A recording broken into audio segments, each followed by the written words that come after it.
5장 17절부터 20절입니다.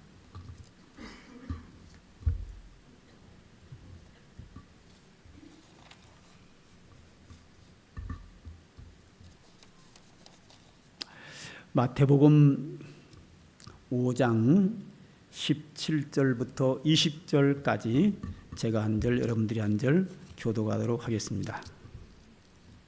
17절입니다. 내가 율법이나 선지자를 폐하러 온 줄로 생각하지 말라. 폐하러 온 것이 아니요 완전하게 하려 함이라. 진실로 너희에게 이르노니 천지가 없어지기 전에는 율법의 1점 1획도 결코 없어지지 아니하고 다 이루리라.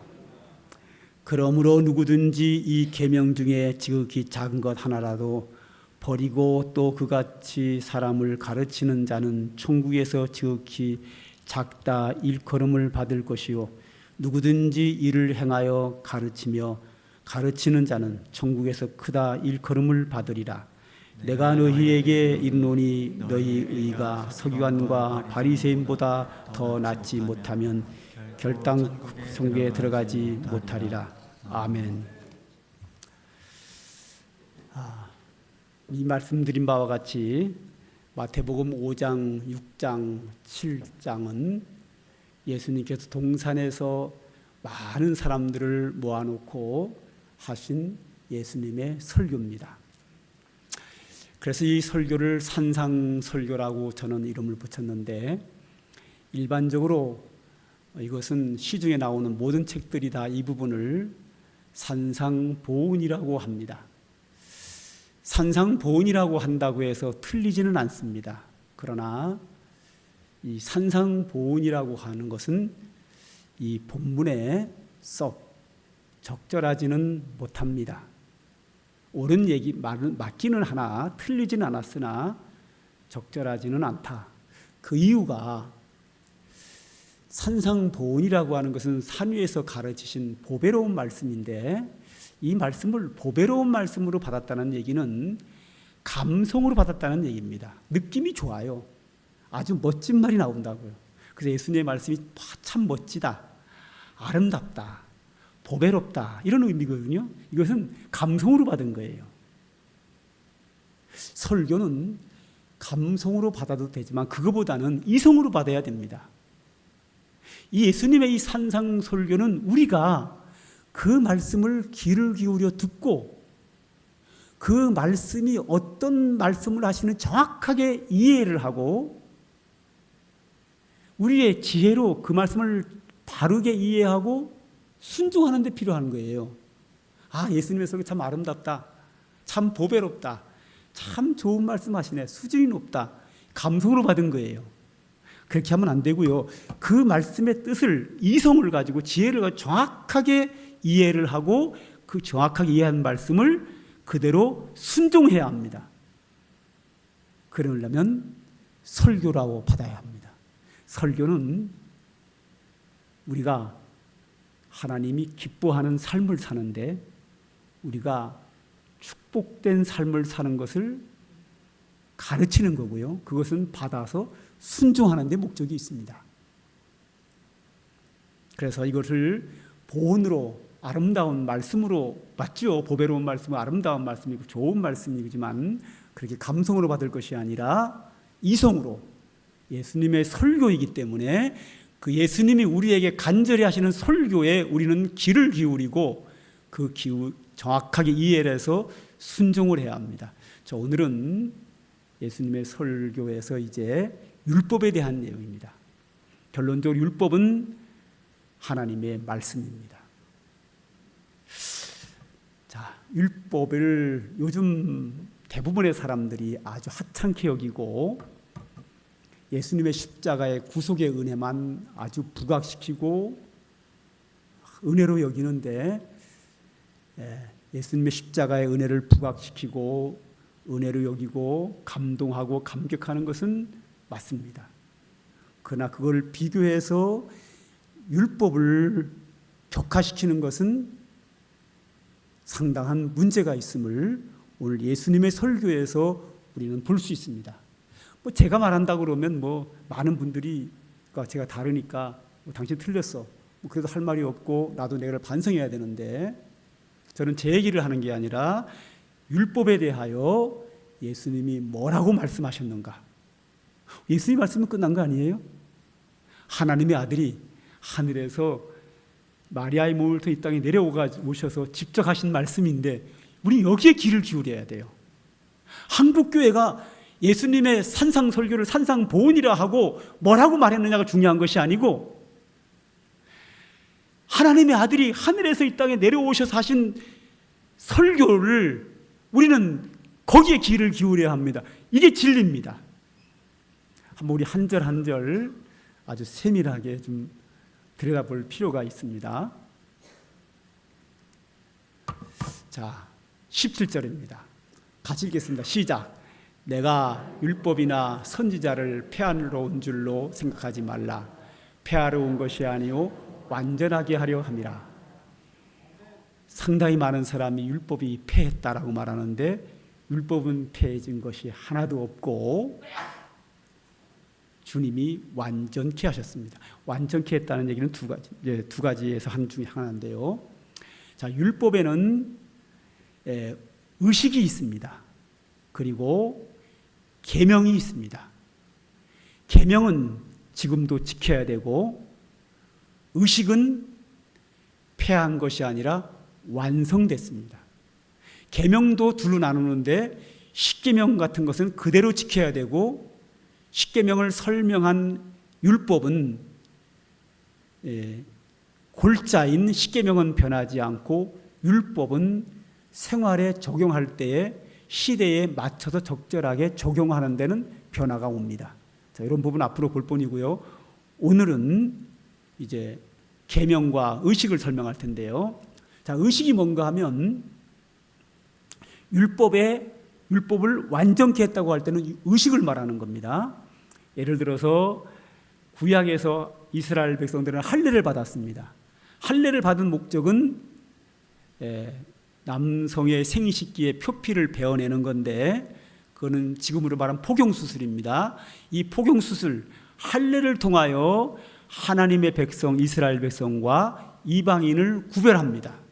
그래서 할례를 행한 사람은 하나님의 백성이고 할례를 하지 않은 사람은 이방인입니다.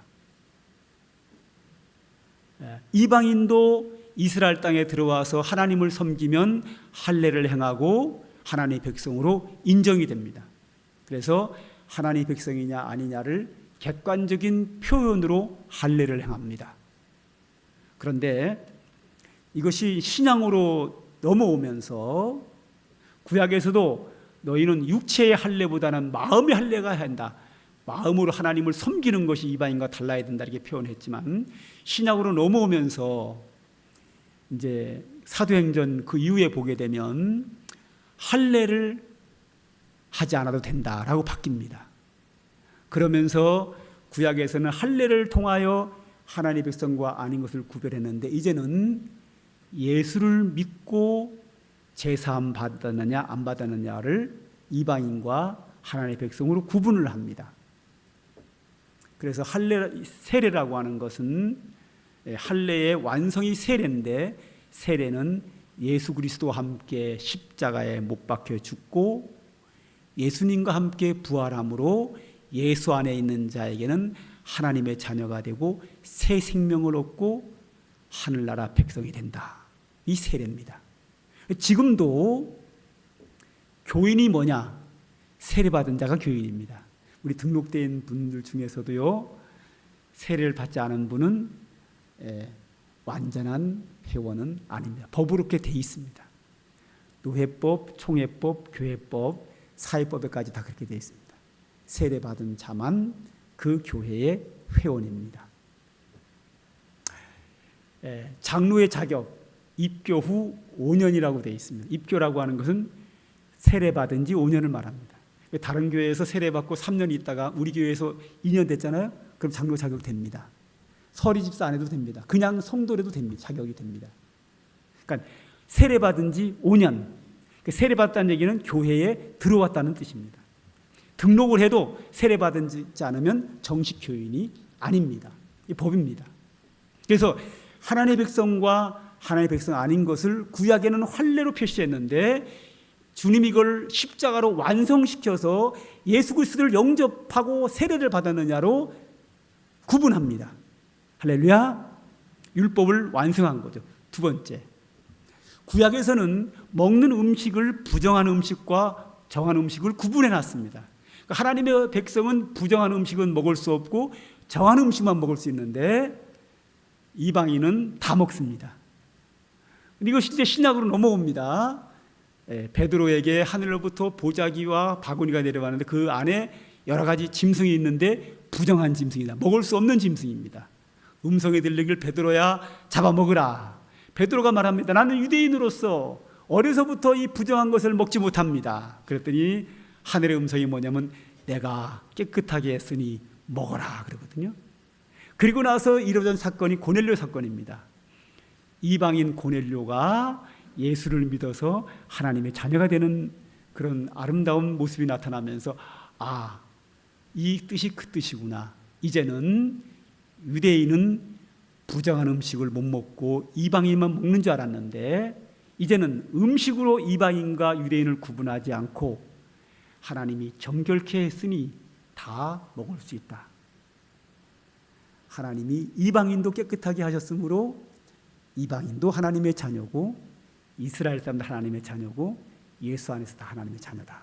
이렇게 먹는 음식으로 구분하던 것을 이제는 예수를 믿고 하나님의 자녀가 됐으면 다 하나님이 깨끗게 했다라고 이렇게 완성시켰습니다. 하나 더 할까요?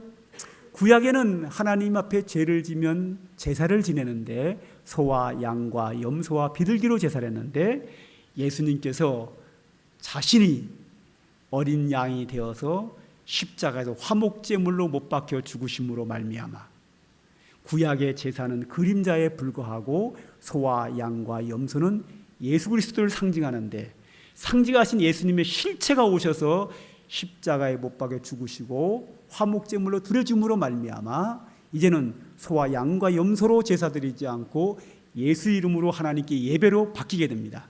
제사가 십자가로 예배로 완성시킨 것, 이것은 이제 구약의 율법이 완성된 거거든요. 그런 게 또 많이 있어요. 여기까지만 하고요. 이렇게 주님은 구약의 그 어떤 부분도 폐한 게 없고 구약의 율법 중에서 의식은 다 완성시켰다. 여기 안식일도 그래요. 안식일도 나는 안식일의 주인이라 그래가지고 완성시켜서 안식일이 주일로 바뀌지 않습니까? 많습니다. 이런 게 구약의 의식에 대한 것은 전부 다 완성시켰습니다. 근데 계명은 다르죠. 계명은 그대로 지켜야 되죠. 자, 그 다음에 이렇게 안 넘어가죠.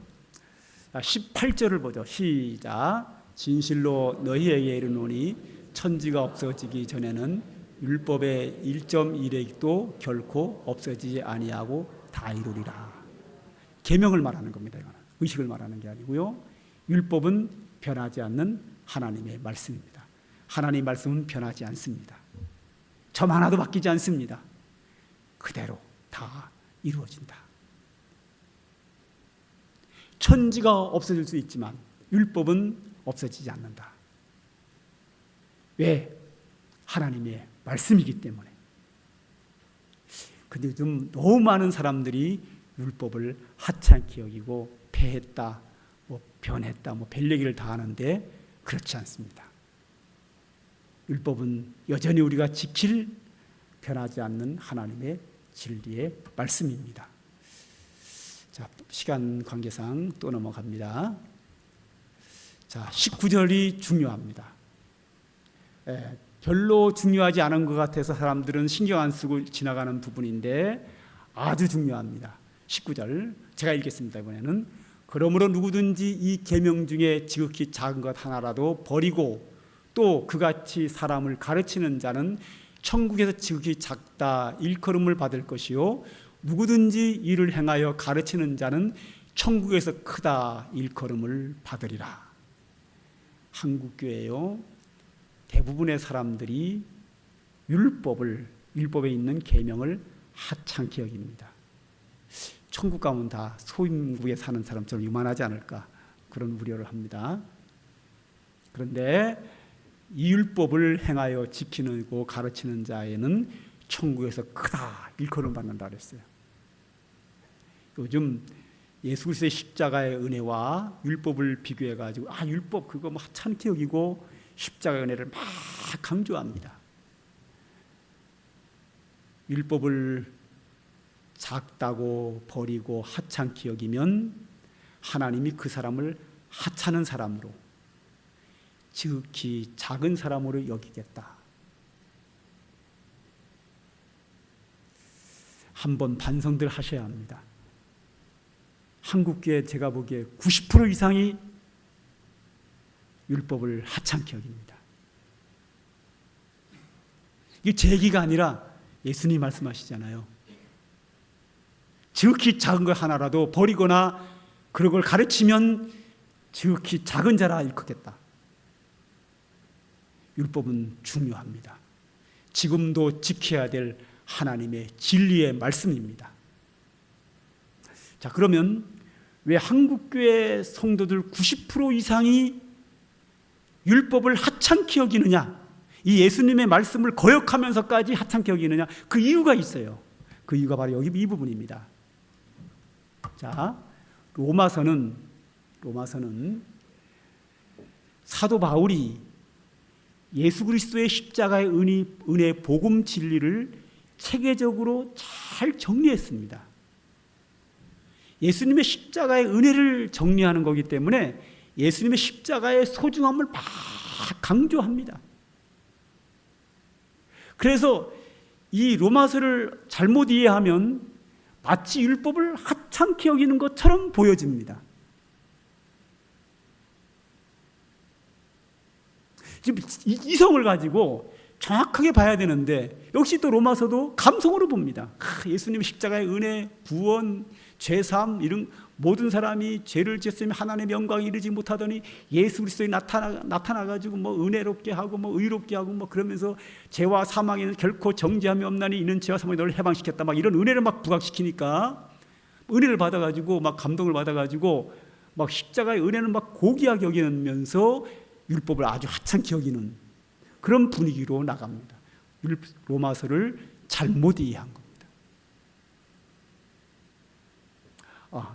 제가 이거 좀 이따 설명해야 되고요. 하나가 더 있네요.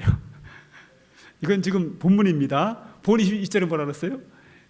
20절에 내가 너희에게 이르노니 너희 의가 서기관과 바리새인보다 더 낫지 못하면 결코 천국에 들어가지 못하리라 그랬거든요. 이 당시에 서기관과 바리새인들이 율법을 잘 지켰어요. 그런데 너희는 그들보다 율법을 더 잘 지키려는 거예요. 이해가 되시죠? 그 당시에 서기관과 바리새인들이 얼마나 율법을 잘 지켰는지 몰라요.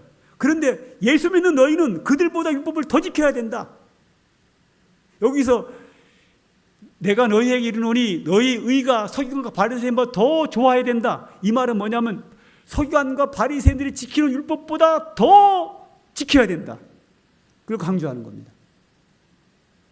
자, 여기까지고요. 이제 넘어갑니다. 아까 할 얘기했던 거. 자, 로마서를 사람들이 잘못 이해해가지고 넘겨주세요. 동상실에서 안 넘어가네요. 여기서요.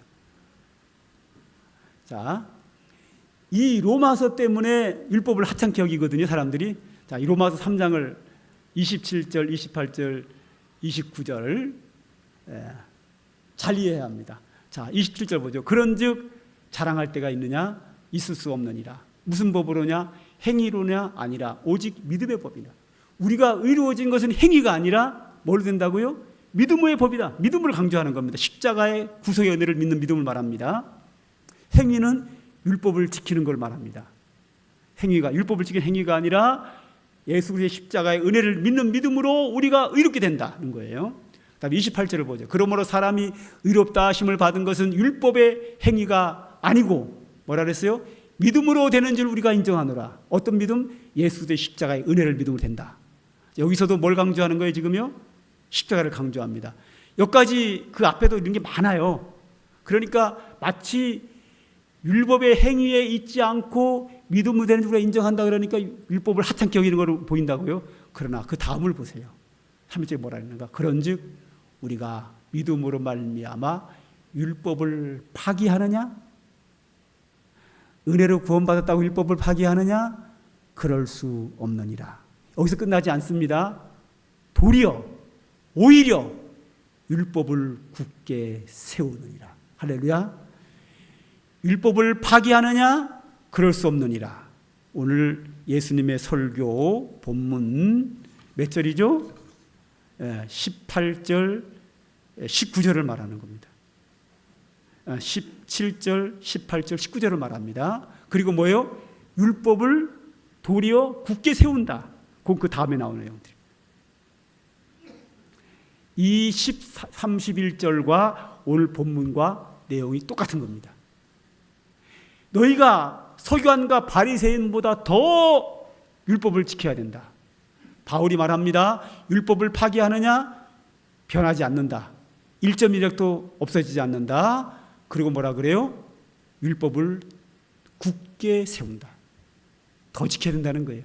이 말은 뭐냐 하면 우리가 행위로 의로워질 수 없습니다. 우리 죄인된 우리가 율법을 지킴으로 죄사함 받을 수 없습니다. 진리입니다.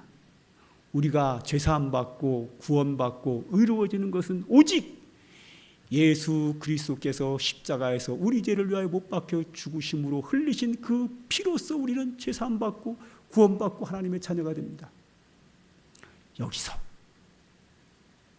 우리의 의가 아니라 율법을 행해서 의로워진 거 아니고 우리가 의롭게 살아서 구원받은 거 아니고 오직 하나님의 은혜에 의해서 예수 그리스도의 십자가의 공로와 그 은혜를 믿음으로 의롭게 되고 하나님의 자녀가 된 자, 하나님의 은혜로 구원받고 하나님의 은혜로 십자가의 은혜로 의로워진 우리는 하나님의 말씀인 계명 율법을 더 지켜야 된다. 은혜로 구원받았기 때문에, 은혜로 제사함 받았기 때문에 우리는 이방인들보다 더 율법을 지키고 계명을 지키고 더 의롭게 살아야 된다는 겁니다. 우리가 은혜로 하나님의 자녀가 되었기 때문에 하나님의 자녀된 자는 지난주에 설교한 것처럼 착한 게 살아야 합니다. 마음이 청결해야 합니다. 온유해야 합니다. 화평케 하는 자가 되어야 합니다. 왜 우리가 화평케 해야 되고 온유한 자가 되고 마음이 청결해야 됩니까? 왜 우리가 착한 사람이 되어야 합니까? 은혜로 구원받았기 때문입니다. 우리가 율법을 행함으로 구원받은 거 아니고 율법의 행위로 의로워진 거 아니고 오직 하나님이 우리를 위하여 주신 은혜로 인하여 예수 그리스도가 우리의 죄를 위하여 십자가에 못 박혀 죽으신 그 은혜를 믿음으로 말미암아 구원받았기 때문에 우리 성도들은 그 은혜를 감격하면서 하나님이 주신 우리에게 주신 율법, 그 율법 중에서 계명을 우리는 철저하게 지켜야 합니다. 바리새인보다 사두개인보다 더욱 우리는 율법을 지켜야 합니다. 구약의 성도들보다 예수 그리스도가 오셔서 우리를 위해 십자가에 못 박혀 죽으신 그 은혜로 구원받은 성도는 구약의 성도들보다 더 율법을 지켜야 합니다. 지금 바울이 좀 이 얘기를 하고 있는 겁니다. 그럼 우리는 다 은혜로 구원받은 자입니다. 예수 그리스도의 십자가의 은혜로 구원받았습니다. 우리의 의로워진 거 아닙니다. 십자가의 피로써 제사함 받아서 의인되었습니다. 그 의인된 우리는 하나님의 말씀이며 하나님의 계명을 철저하게 오늘 우리는 지켜야 합니다. 우리 찬양 하나 할까요? 상관계 복음성가 156장 정결한 마음 주옵소서. 정결한 마음이 뭐죠? 마음이 청결한 자, 마음이 깨끗한 자입니다.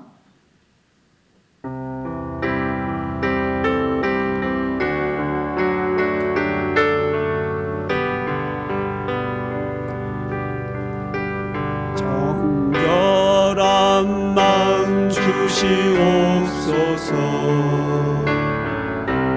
오 주님,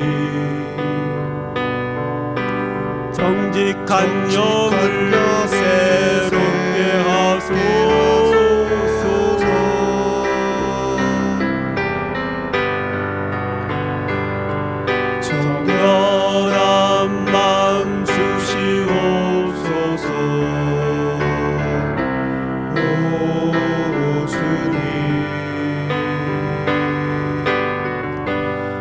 정직한 영을 새롭게 하소서.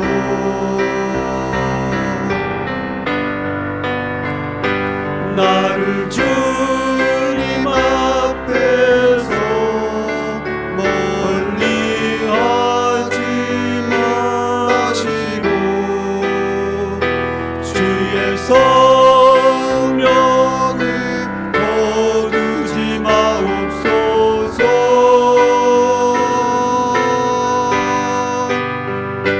그 구원의 기쁨 다시 회복시키시고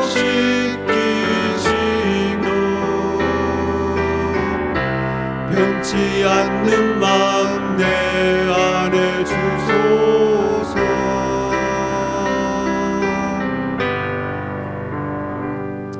이 찬양은요, 이 찬양 가사를 쓴 사람이 다윗의 기도 시편 51장을 표절한 겁니다. 다윗의 기도를 가져온 겁니다. 표절한 겁니다. 자, 시편 51장에는 이런 내용이 나 있습니다. 지금 중간중간 몇 절만 뽑아왔는데요. 51장에는 제목이 있어요. 제목이 뭐라고 되어 있냐면 다윗이 밧세바와 동침한 후 선지자 나단이 그에게 왔을 때 기도하게 됩니다. 자, 이 뭔 말인가 하면 이스라엘 나라에 전쟁이 일어났습니다. 그래서 다윗 왕이 장수를 앞세워서 군대를 전쟁터에 보냈습니다. 그리고 다윗은 혼자서 옥상을 거니는데 저쪽에 한 여인이 목욕을 하고 있습니다. 이름이 밧세바입니다. 그래서 왕의 권력으로 사람을 시켜서 그 여인을 왕궁으로 데려옵니다.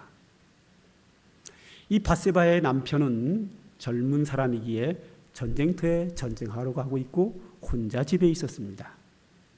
혼자 집에 있는 예쁜 여인을 왕궁으로 데려와서 동침을 합니다. 그리고 집으로 돌아갔습니다. 얼마 후에 소식이 왔습니다. 밧세바가 다윗 왕과 동침을 하고 아기를 가졌습니다. 다윗은 미안했습니다. 이 사실을 은폐해야 됩니다. 어떻게 은폐하죠? 밧세바를 죽이면 끝나잖아요. 죽일 수는 없잖아요. 그래서 전쟁터에 나가 있는 밧세바의 남편 우리아를 왕궁으로 불러들입니다. 편지를 보내서. 병사 우리아가 전쟁하다 말고 왕궁으로 들어왔습니다. 다윗 왕이 우리아에게 후한 대접을 합니다. 맛있는 음식을 먹이고 술을 많이 먹여서 술이 얼큰하게 취한 다음에 집으로 돌아가라 그럽니다. 이 병사 밧세바의 남편 우리아가 집으로 가지 않습니다. 길거리에서 왕궁 대문 앞에서 잠을 잡니다. 누가 다윗 왕에게 보고합니다. 우리아를 불렀습니다. 다윗 왕이 우리아에게 너 집에 가서 자라는데 왜 거기서 잤냐? 우리아가 대답을 합니다. 왕이여, 내 동료들은 전쟁터에서 목숨 걸고 싸우는데 내 어찌 내 아내와 편하게 집에서 잠을 자겠습니까? 감동적인 충성스러운 병사였습니다.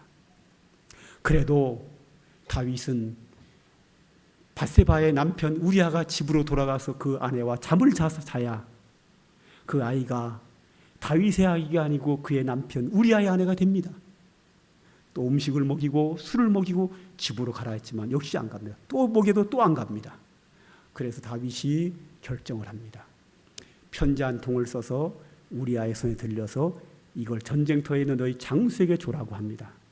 이 사람은 이 편지의 내용이 뭔지도 모르고 전쟁터에 나가서 장수에게 그 편지를 줍니다.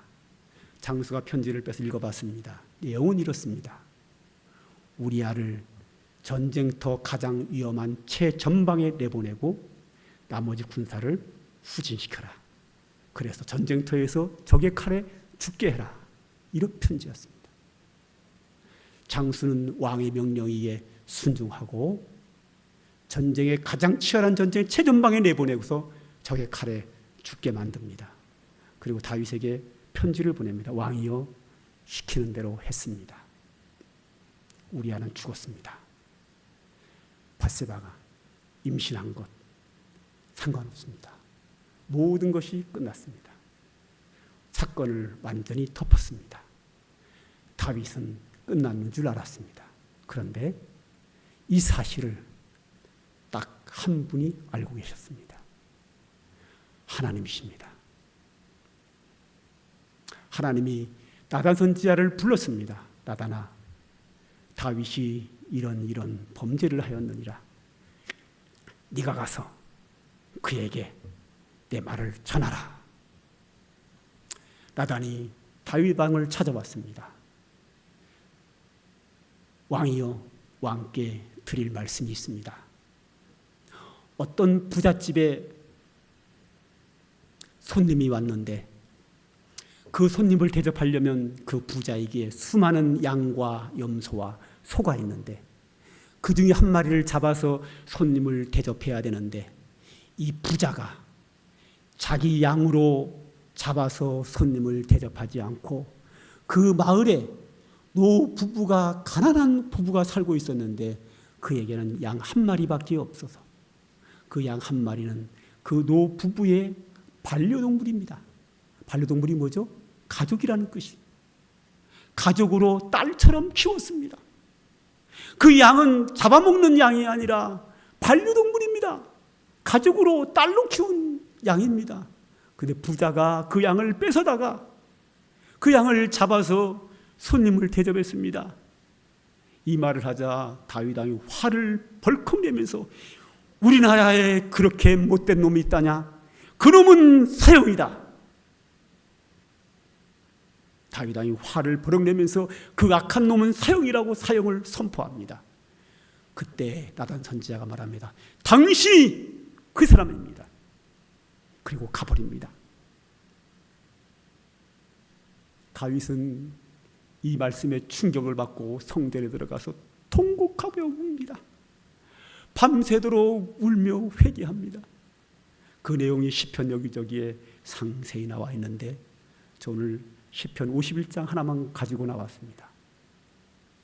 다윗이 자기가 스스로가 그 죄지은 놈을 사형이라고 선포하고 나서 그 죄가 자기 죄라는 것을 깨닫고 통곡하며 울며 금식하며 회개한 내용입니다. 한번 내용 볼까요? 1절 하나님이여 주의 인자를 따라 내게 은혜를 베푸시며 주의 많은 긍휼을 따라 내 죄악을 지워주소서. 그렇지요.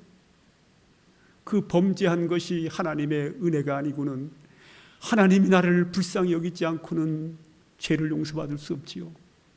십자가의 은혜가 왜 생긴 겁니다? 왜 생긴 겁니까? 하나님이 우리를 불쌍히 여기셔서 하나님의 은혜로 우리를 긍휼히 여겨 주셔서 독생자를 보내주셔서 우리를 십자가에 구원 주지 않았습니까? 그래서 하나님의 은혜와 긍휼을 기하기도 합니다. 2절 나의 죄악을 맑게 씻으시며 나의 죄를 깨끗이 제하소서. 물은 나는 내 죄가를 나오니 내 죄가 항상 내 앞에 있나이다. 우슬초로 나를 정결하게 하소서. 우슬초가 뭐지요?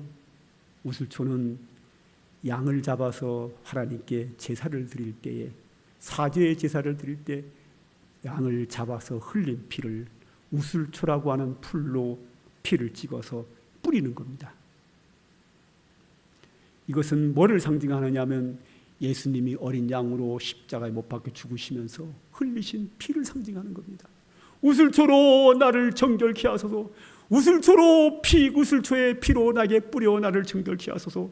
예수 그리스도가 십자가에 흘리신 그 피로써 내 죄를 씻어주소서. 그래야 내가 정하리이다. 나의 죄를 씻어주소서. 내가 눈보다 희리다. 주의 얼굴을 내 죄에서 돌이키시고 모든 죄악을 지워주소서. 여기까지는 이해하셨죠? 제가 오늘 이 얘기를 왜 하는가 하면 10절과 11절 때문에 하는 거예요. 여기 핵심은 10절과 11절입니다. 가장 중요합니다. 여기서 하나님이여 내 속에 정한 마음이 뭐죠? 마음이 청결한 자는 하나님을 볼 것이며 깨끗한 마음을 합니다. 하나님이여 내 안에 청결한 마음, 깨끗한 마음을 창조해 주십시오. 왜 창조해야 되죠?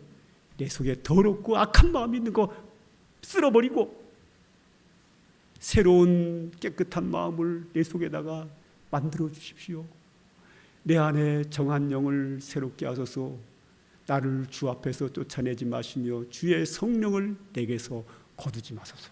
이 기도를 왜 하게 됐는지 그 이유가 있습니다.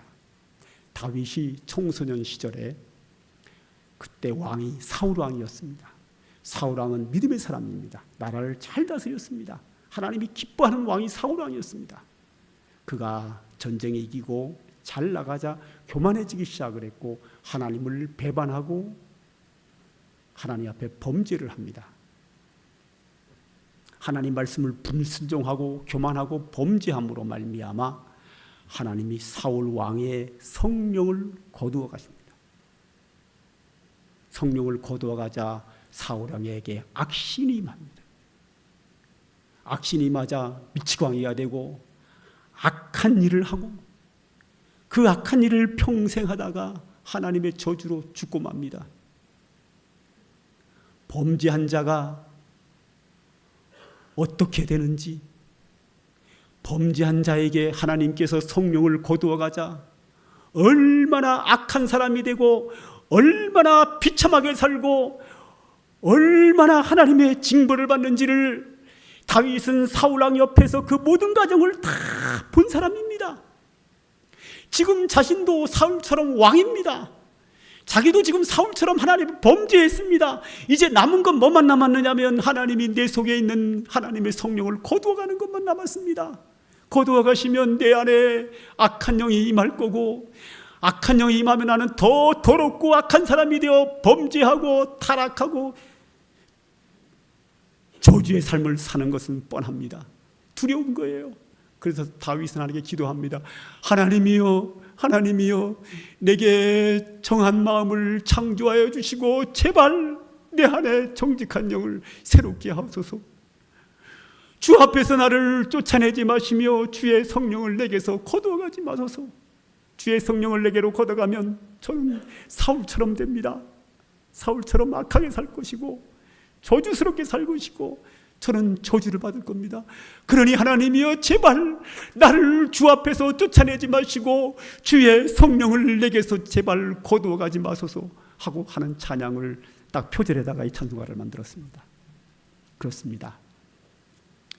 은혜로 구원받은 자입니다. 다윗은.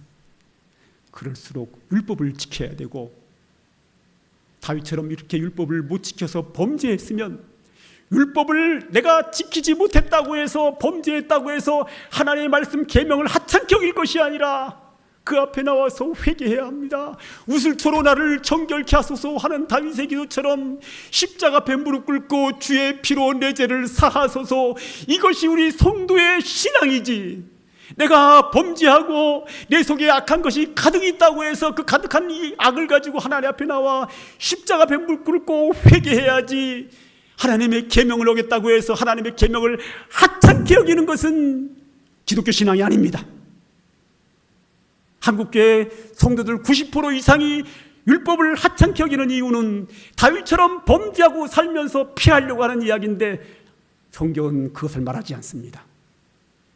범죄한 우리는 자기의 죄를 인정하고 십자가 앞에 무릎 꿇고 우슬초로 나를 정결케 하소서. 그리고 주의 성령을 내게서 거두어가지 마소서 하고 내 속에 정한 마음을 창조하여 주십시오 하고 우리는 그 앞에 무릎 꿇어야 하고 회개해야 되고 새로운 삶을 살아야 합니다. 율법을 하찮게 여기면 안 됩니다. 내가 피하려고 한다고 피해지는 거 아닙니다. 우리 이 찬송을 한 번 더 부르면서 한번 마음에 새기기를 원합니다. 복음성가 156장 정결한 마음 주옵소서 찬양합니다.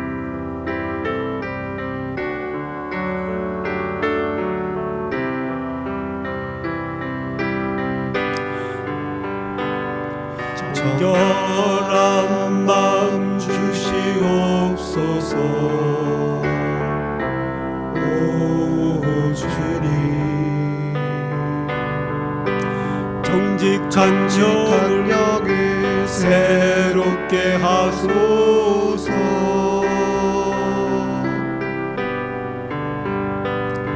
정결한 마음 주시옵소서. 오 주님 정직한 영을 새롭게 하소서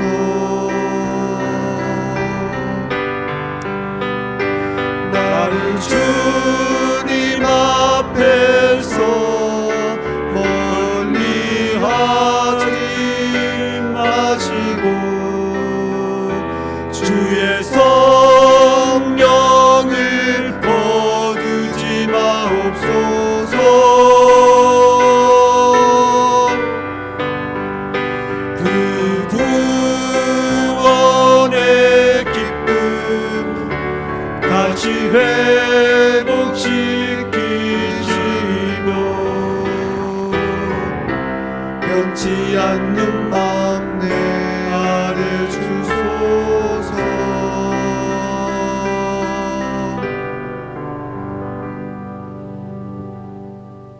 누가 뭐래도 우리는 은혜로 구원받은 자입니다.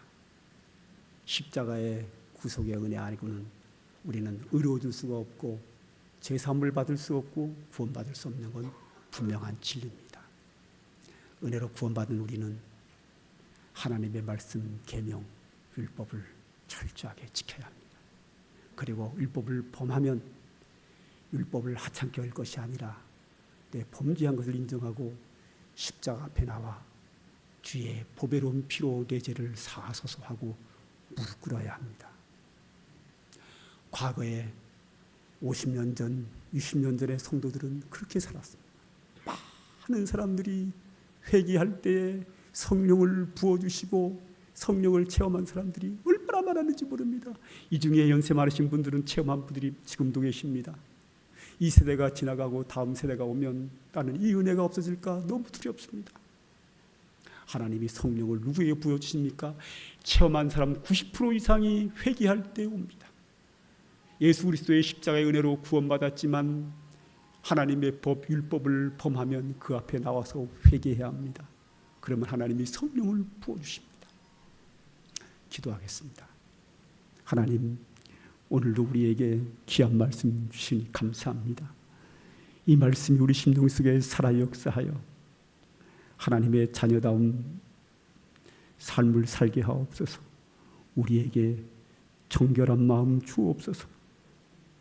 주님과 교제하고 주님을 볼 수 있는 눈을 주시옵소서. 주의 은혜로 살게 하옵소서. 예수님의 이름으로 기도합니다. 이제는 성부, 성자, 성령, 성삼위 하나님의 은혜와 축복이 오늘도 하나님을 섬기며 하나님께 예배하는 주의 백성들 머리 위에 이제로부터 영원 무궁토록 항상 함께 있을지어다.